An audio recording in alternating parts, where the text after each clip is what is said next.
పిఠాపురంలో ప్రజెంట్ పవన్ కళ్యాణ్ గారు పోటీలో ఉన్నట్టయితే మనందరికీ తెలిసిన విషయమే. కానీ 2019లో ఆయన భీమవరంలో అలాగే గాజువాక ఈ రెండు స్థానాలలో పోటీ చేసినప్పటికీ కూడా రెండవ స్థానంలో నిలిచారు. అయితే అప్పుడు వైఎస్ఆర్సీపీ అక్కడ గెలవడం జరిగింది.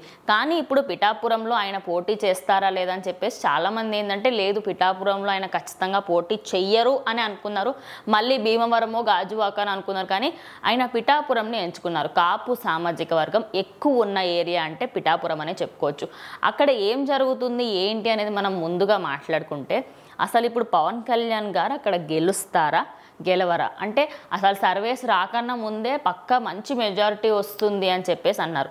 కానీ అక్కడ ఎన్ని కుట్రలు పన్నిండ్రంటే వైఎస్ఆర్సీపీ వాళ్ళు అట్లా మీ పవన్ కళ్యాణ్ ఇట్లా అనుకుంటే ఎన్నో మాటలు చెప్పారు. మాటలు చెప్పినంత మాత్రాన జనాలు నమ్మాలి కదా, ఎవ్వరు ఏది నమ్మలేరు. అయితే జనాలు ఏంటంటే అరే ఎందుకు ప్రతిసారి ఆయన పర్సనల్ లైఫ్లో ఆయన వ్యక్తిగత జీవితం గురించి ఎందుకు మాట్లాడుతున్నారు, ఆయన ఏం చేస్తా అంటున్నాడు దాని గురించి ఎందుకు మాట్లాడుతున్నారని జనాలు కూడా ఏంటంటే అంత ఆలోచించారు.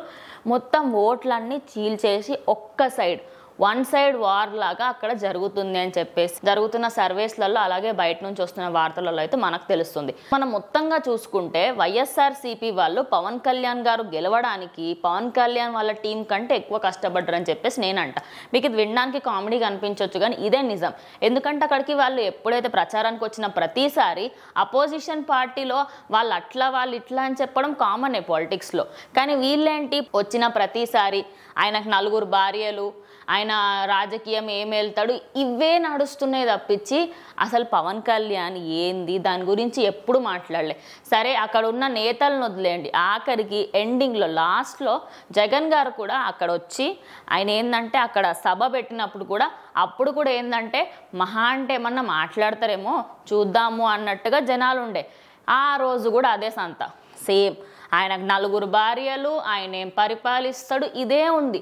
అంటే అక్కడ జనాలను ఎట్లా అంటే నీకు ఇంకో పాయింట్ దొరుకుతలేదు ఆయనను తిట్టడానికి అనే పాయింట్ ఆఫ్ వ్యూకి తీసుకొచ్చారు. అక్కడున్న కాపు సామాజిక వర్గం, బ్రాహ్మణ సామాజిక వర్గం అలాగే బీసీ ఈ 3 సామాజిక వర్గాలలో మొత్తం అందరూ ఒక్కటే సైడ్ వార్ వన్ సైడ్ అన్నట్టుగా ఓటేశారంట. మరి రిజల్ట్స్ మొత్తం తెలుసుకోవాలి అంటే ఖచ్చితంగా జూన్ 4 వరకు అయితే వెయిట్ చేయాలి.